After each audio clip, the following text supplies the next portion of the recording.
Guys, আজকে নিয়ে আসলাম আমার প্রথম ব্লগ ভিডিও। এই যে সকাল সকাল আমি থালামুনি উঠে পড়ছি, কিন্তু আমার জমিদার আপু এখনো উঠে নাই ঘুম থেকে। তারপর আপুর সাথে সকাল সকাল নাস্তা করলাম। এরপর আপু রান্না করবে, আমাদের আজকে মেহমান আসছে। আজকে রান্না করবে আপু বিরিয়ানি, আমি সেটাই খাবো। তারপর খালামুনি এসে বসে আছে, আমি আপুর কোলে বসে বসে দেখছি আপু কিভাবে রান্না করে। এই যে চিকেন, আজকে বিরিয়ানি মজা করে খাবো। তাড়াতাড়ি বানাও আপু। এখন আপু বিরিয়ানি রান্না করবে, তারপর আমি খাবো। এখন আমি আপুর কোলে বসে বসে দেখছি আপু কিভাবে রান্না করছে।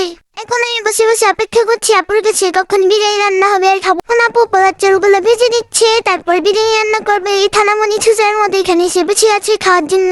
এই তো আমাদের পোলাও বাসানো হয়ে গেছে, পরে রান্না করা হবে। ফাইনালি আমাদের বিরিয়ানি হয়ে গেছে, কিন্তু আমি এই তো আমাদের বিরিয়ানি হয়ে গেছে, এখন আমরা সবাই মিলে খাবো। কি যে মজা হয়েছে গাইস, আমার আপুর হাতের বিরিয়ানি অনেক টেস্টি টেস্টি হয়, অনেক মজা হয়েছে। আমরা সবাই মিলে খেয়েছি। খেয়ে দিয়ে এখন আম্মু আর থালামানির সাথে ঘুমাইছি, কিন্তু থালামানি ঘুমায় নাই, আমি আম্মুর সাথে ঘুমাই গেছি। আল্লাহ হাফেজ সবাইকে।